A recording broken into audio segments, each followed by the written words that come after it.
NCERT new book से class 9 का chapter number 8 quadrilaterals. अब करेंगे एक बहुत ही important example number 5। Show that the bisectors of angles of a parallelogram form a rectangle. यहाँ पर हमें शो करना है यानी प्रूव करना है कि अगर एक पैरेललोग्राम के सभी एंगल्स का अगर बाइसेक्टर निकाला जाए तो उन बाइसेक्टर से जो बनेगा वो बनेगा एक रेक्टेंगल। देखिए इसको फिगर से समझते हैं। ए बी सी डी एक हमने पैरेललोग्राम बना दिया। एंगल ए का बाइसेक्टर ये हमारा बन गया एपी। ऐसे एंगल डी का बाइसेक्टर बन गया डी आर। ऐसे एंगल बी का बाइसेक्टर बन गया बीपी। ऐसे एंगल सी का बाइसेक्टर बन गया सी आर। ये जो हमारी चार लाइन है, ये चार लाइन जहां पर मिलेंगी यानी कि ये जो बनेगा हमारा पी क्यू आर एस, ये एक रेक्टेंगल बनेगा। ये हमें यहाँ प्रूव करना है। तो सबसे पहले तो हम यहाँ लिख लेते हैं जो हमें प्रूव करना है। ठीक है, तो हम यहाँ लिख लेते हैं टू प्रूव। तो हमें प्रूव करना है, जो हमने नाम दे दिया ना पी क्यू आर एस, तो हमें पी क्यू आर एस को एक रेक्टेंगल प्रूव करना है, वो हम यहाँ पर लिख देते हैं P Q R S is a rectangle. ठीक है, अब देखिए रेक्टेंगल प्रूव करने के लिए हमें इसके सभी एंगल 90 डिग्री के इक्वल प्रूव करने होंगे। तो सबसे पहले तो हम ये देखते हैं ये जो पैरेललोग्राम है ए बी सी डी, एक पैरेललोग्राम में अपोजिट साइड्स पैरेलल होती हैं और अपोजिट साइड्स अगर ये पैरेलल हैं तो यहाँ से एंगल डी और एंगल ए, इन दोनों एंगल का सम क्या होगा 180 डिग्री। चलो हम यहाँ पर पहले लिख लेते हैं angle A plus angle D equal to होगा 180 डिग्री। ठीक है, क्यों? जब भी दो पैरेलल लाइन होती हैं तो उनके interior angles on the same side of transversal are supplementary. ठीक है, तो हम लिख देते हैं since D C parallel to A B, D C parallel to A B. ठीक है, D C parallel A B है।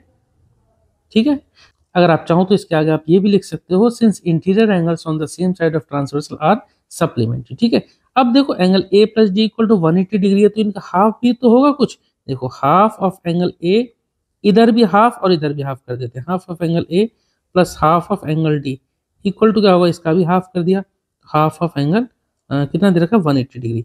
एंगल ए का हाफ क्या होगा, एंगल ए का हाफ देखो क्योंकि ये जो ए पी है ये एंगल ए का हाफ ही है, A P is the bisector of angle ए। ठीक है, तो ये पूरे एंगल का हम हाफ करेंगे तो सिर्फ इतना लिख सकते हैं। ठीक है, इस एंगल का नाम क्या होगा, एंगल डी ए एस। तो यहां लिख देता हूं angle D A S plus half of angle D. D angle का हाफ क्या होगा, क्योंकि ये एक बाइसेक्टर है एंगल डी का, तो हम इतना अंदर वाला एंगल का नाम दे दें angle A D S, angle A D S equal to half of 180 degree क्या हो जाएगा 90 डिग्री। ठीक है, अब देखिए इस ट्रायंगल ए डी एस में या डी ए एस आप जो भी बोलो, दो एंगल का सम आ रहा है हमारा 90 डिग्री, तो तीसरा एंगल कितना आएगा, वो भी 90 डिग्री आएगा। चलिए इसको हम लिख के समझते हैं। ठीक है, in triangle D A S, इस ट्रायंगल में डी ए एस में तो दो एंगल तो ये और तीसरा एंगल जो ये मैंने रेड में लिखा है, यानी कि angle D A S plus angle A D S plus तीसरा एंगल डी एस ए या फिर ए एस डी हम इसको लिख सकते हैं। ठीक है, तो हम लिख देते हैं angle A S D equal to होगा 180 डिग्री। ठीक है, हम चाहो तो इसका रीजन लिख सकते हैं angle sum property, angle sum property in A triangle. ठीक है, ये बात आपको समझ में आई। इस ट्रायंगल में हमने ये तीन एंगल ले लिए, एक ये और एक तीसरा ये। अब इन दोनों एंगल का सम हम पहले ही निकाल चुके हैं 90 डिग्री, तो इन दोनों की जगह एंगल डी एस प्लस ए डी एस की जगह हम लिख सकते हैं क्या, इन दोनों की जगह लिख सकते हैं हम 90 degree plus angle A S D equal to 180 degree. तो यहाँ से एंगल ए एस डी कितना आ गया, ए एस डी आ गया हमारा 90 को हम दूसरी तरफ भेज देंगे, 180 डिग्री माइनस 90 तो कितना आ जाएगा 90 डिग्री। ठीक है, अब देखो एंगल ए एस डी, जब ये एंगल हमारा 90 डिग्री आ गया, ये एंगल और ये एंगल पी एस आर, ये दोनों एंगल हमारे वर्टिकली अपोजिट एंगल है ना। जब हमारा ये एंगल डी एस ए या फिर ए एस डी हम इसको बोले, तो जब A S D angle 90 degree आ गया तो एंगल पी एस आर ये भी 90 डिग्री आ जाएगा, क्योंकि ये दोनों एंगल क्या है, वर्टिकली अपोजिट एंगल। ठीक है, इट इम्प्लाइज दैट एंगल हम दूसरा नाम देते हैं angle P S are. P S are ये हमारा एंगल इक्वल है एंगल ए एस डी के, तो ये भी हमारा किसके बराबर होगा 90 डिग्री के बराबर। रीजन हम इसका लिख देंगे vertically opposite angles are equal. ठीक है, अब इस वाले जो क्वाड्रिलेटरल है पी एस आर क्यू या पी क्यू आर एस में ये एंगल, एक एंगल हमने प्रूव कर दिया 90 डिग्री। ये बात आपको समझ में आ गई? तो हम यहाँ एक बार लिख देते हैं, चलो एंगल पी एस आर एक लाइन में लिख देते हैं एक बार 90 डिग्री। अब जैसे हमने ये एंगल प्रूव किया 90 डिग्री, सिमिलरली हम इधर से ये दोनों, ये लाइन और ये लाइन पैरेलल है, तो इन दोनों एंगल का हाफ यानी कि ये और ये 90 डिग्री होगा, तो यहाँ से ये एंगल 90 डिग्री आ जाएगा, ये भी 90 डिग्री आ जाएगा। सिमिलरली हम ये भी प्रूव कर सकते हैं angle P Q R equal to 90 degree. ठीक है, तो मैं यहाँ लिख देता हूं, एक लाइन में लिख देता हूं, एक लाइन में सिमिलरली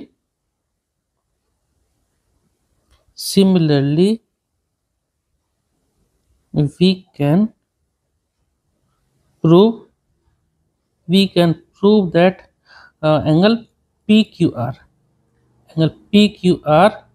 इक्वल टू 90 डिग्री। ठीक है, अब देखिए ये दो एंगल आ गए हमारे, एक ये अंदर का एंगल आ गया और एक ये वाला एंगल आ गया। अब जरा एक बात और समझिए, जैसे ये दोनों लाइन पैरेलल थी, ऐसे ही ये लाइन और ये लाइन भी पैरेलल है, तो यहाँ पर angle A plus angle B, इनका सम होगा 180 डिग्री, जैसे हमने यहाँ प्रूव किया था। चलो मैं यहाँ पर प्रूव कर देता हूँ। ठीक है, सिमिलरली करके ही लिखूंगा, सिमिलरली ए डी पैरेलल है हमारा बी सी के, क्योंकि ये गिवन है, ये गिवन है। ठीक है, देयरफॉर यहाँ से angle A plus angle B equal to क्या होगा 180 डिग्री। ठीक है, एंगल ए पूरा प्लस एंगल बी पूरा इक्वल टू होगा 180 डिग्री, तो इनका हाफ भी इक्वल होगा, यानी half of angle A plus half of angle B equal to 180 degree upon two angle A का हाफ क्या हुआ, ये एंगल ये वाला नाम क्या दें हम, एस ए बी, या फिर आप इसको बी ए एस भी नाम बोल सकते हो। चलो angle B A S plus B का हाफ क्या हुआ, angle A B Q, A B Q नहीं, इसको नाम हम पूरा देते हैं A B P, angle A B P. ठीक है, ऐसी इसको ये वाले को नाम जो दिया ना हमने बी ए एस, इसको हम बी ए पी भी बोल सकते हैं। चलो मैं पूरा ही नाम देता हूँ बड़ा, इक्वल टू क्या आ जाएगा सॉरी 90 डिग्री। ये एंगल और ये एंगल आ गया हमारा 90 डिग्री।